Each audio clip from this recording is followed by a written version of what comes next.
Hey Wanzi, I'm Ayla. I want to share a true experience that happened to me several times when I was a kid. I was around 8 years old and my sister was 10. I grew up in a rough neighborhood where crime was almost a daily occurrence, and it wasn't unusual to see police in the area. At the time, my family lived in a small 2-story apartment building. You needed a key to enter, and there were only 2 units on each floor. We lived in one of the ground floor units. One night, I was home with my little sister and my little brother, who was asleep in my bed, my mom and my dad. I was on my tablet, my sister was on hers, and my mom was cooking dinner while my dad was watching TV. Everything felt normal until we suddenly heard glass shatter from the main entrance downstairs. It was loud enough for my entire family to hear. Everyone froze, and then yelling erupted outside. Moments later, someone began pounding violently on our door. My parents rushed in and told us to stay quiet and go to the kitchen. As my mom hurried us to safety, I caught a glimpse of our bedroom window and froze. It was wide open, and 2 to 4 men were staring right at us through it. The window didn't have a lock, which made it easy for them to try and get in. My sister and I screamed and grabbed our little brother, who was still half asleep. When I looked back, I saw the men struggling to climb through, but thankfully, our bunk bed was pressed against the window, blocking their way and buying us precious seconds. While we huddled in the living room, shaking with fear, my sister managed to call the police. It felt like forever before they arrived. Later, we found out there had been 5 men in total. 2 tried to escape but were caught. They were arrested for attempted murder and robbery. The police questioned all of us and eventually left 1 officer behind to watch the area for the night. My dad later had to testify in court, though I have no memory of it, and honestly, I'd rather not. Because of the trauma, my sister and I went to therapy for a while. To this day, I still don't know why we were targeted. Plenty of other families lived in that building. From what we later learned, the men have since been released, which is one of the reasons we moved in 2019. Since then, the apartment complex had replaced all the doors with shatterproof glass and added key or passcode access only for residents. Years have passed, and I'm now 15, almost 16, while my sister is almost 18. I still visit that building sometimes, but that night remains crystal clear in my mind.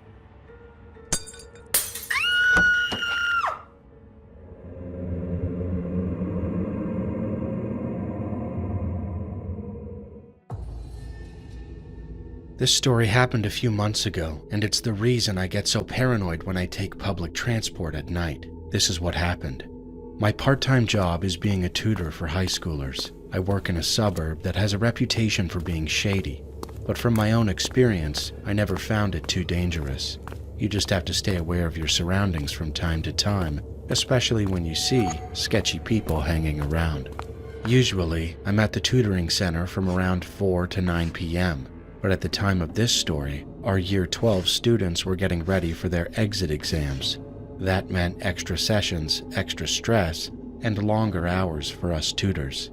Some nights, we didn't leave until right before midnight. So one night, at around 11:30, I was waiting for my train. The station wasn't empty. There were a few people around, but I was the only one on my platform.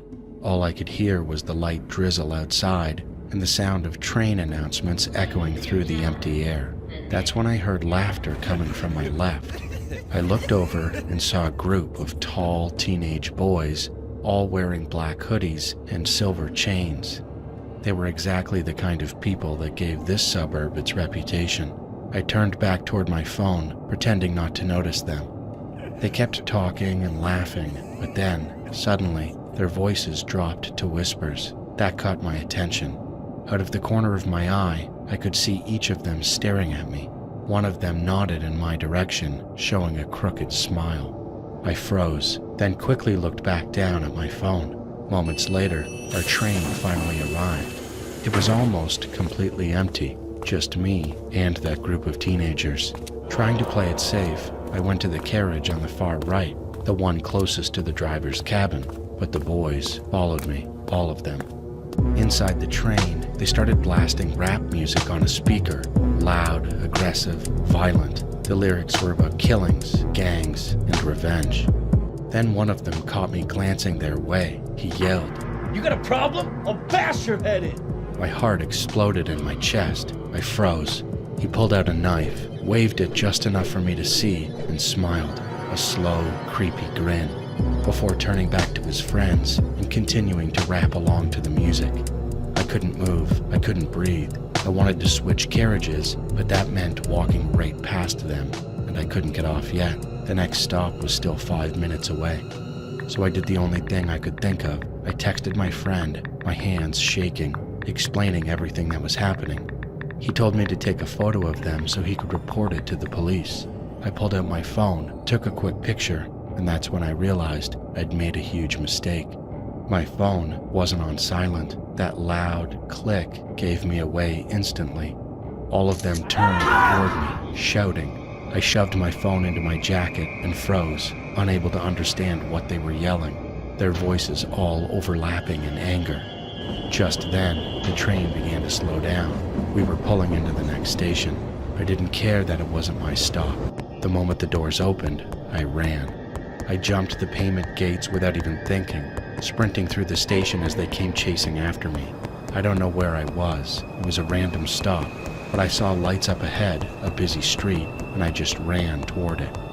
I ran until my lungs burned, until my legs gave out, and I hit the pavement. When I turned back, they were gone. I had lost them. I got up, still shaking, and walked toward the brighter part of the street. Shops, lights, cars, people. Finally, I could breathe again.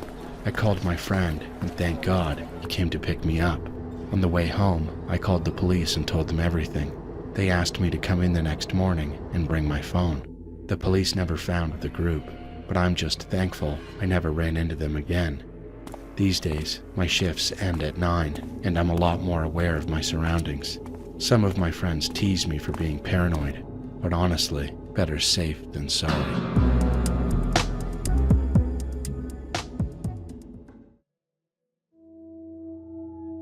My name is Rima, and I am from Kolkata, India. The story I am going to share is about a scary series of incidents that happened to my friend when we were in high school. I'll call her Priya.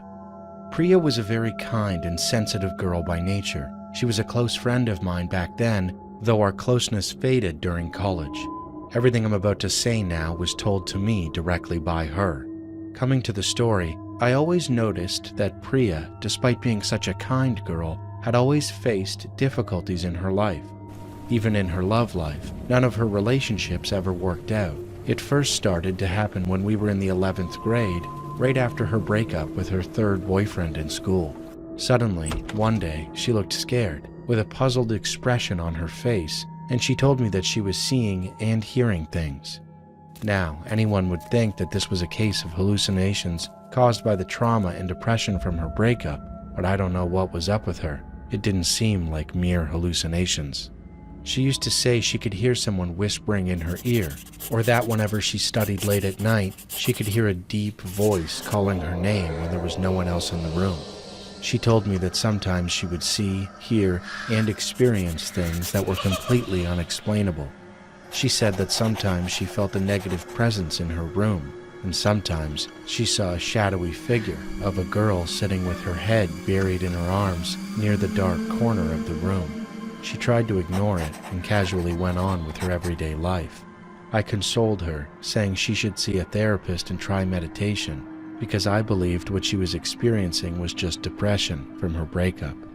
For some reason, she was very close to me and shared many personal things with me, but sadly, day by day, things were getting worse. One day, I saw that her big toe was bandaged, and when I asked what happened, she told me something that sent shivers down my spine. She said that the previous day, while studying, she suddenly felt an urge to rip off her toenail forcibly. Even though she felt extreme pain, she was struggling to stop herself, as if some invisible evil energy had taken control of her body. That really scared me. It was then that I realized she was going through something paranormal, because the things happening to her couldn't just be hallucinations or depression. Sure, she was depressed and frustrated, which was natural, but that didn't explain the unusual things she experienced. A few days later, I heard from her that someone in her own family had performed black magic on her and sent an evil energy to cause her harm. Later, she told me she finally explained everything to her mother, who then sought help from a tantric, a sage who practices tantra and occult rituals involving yoga, spiritual meditation, and rituals. The tantric performed a ritual to cut off the effects of the black magic, and it worked. He told her that someone from her own bloodline had done the evil practice on her. Since then, Priya has been fine and hasn't expressed any more unusual activity. It's been a long time now. We aren't that close anymore, but when I see her Instagram posts, I feel relieved that she's doing well. I'm just happy that her problem was finally resolved.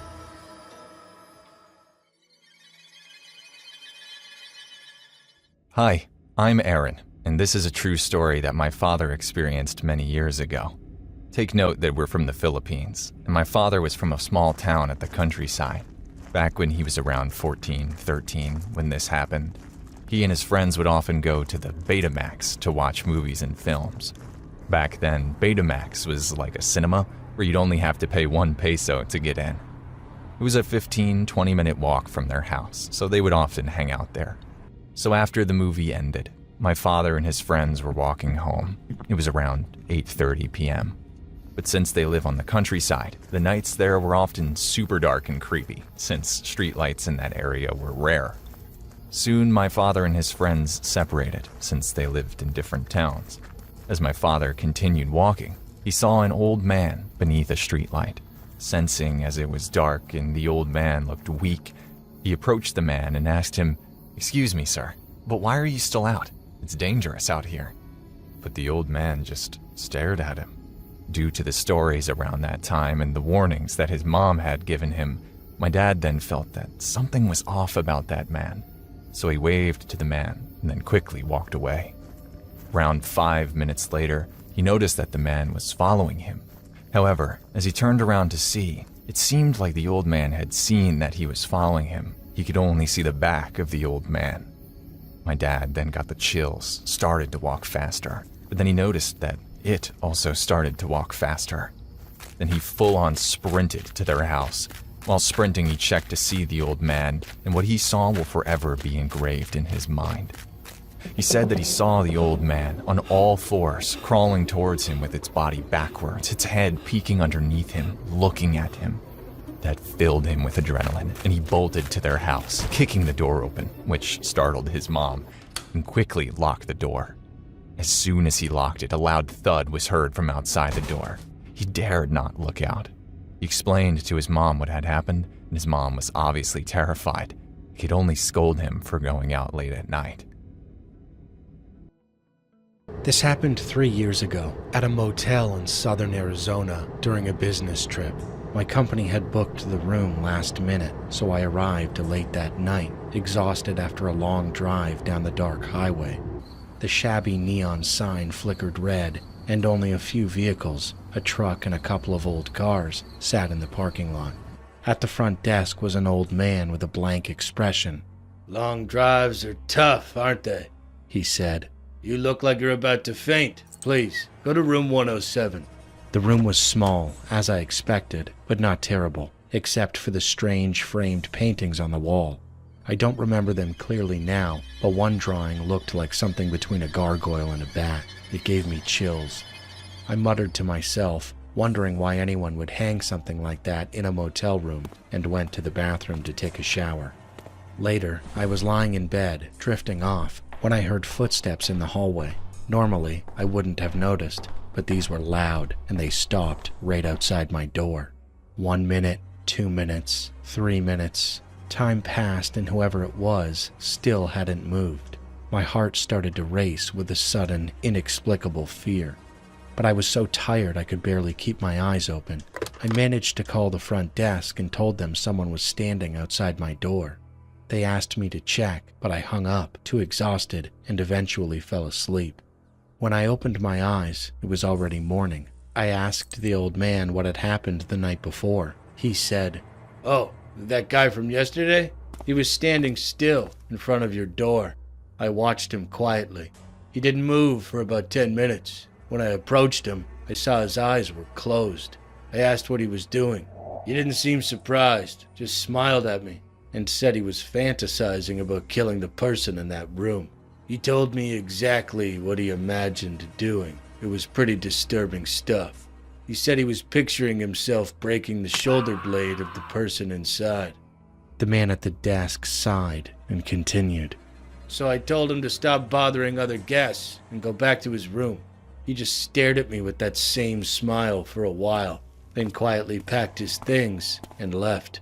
I thought about calling the police, but since he hadn't done anything, I let it go. I watched him drive off onto the highway, and that was it.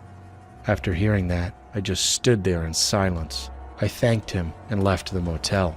I tried my best to act calm until I reached the car, but I haven't stayed in a motel since that night.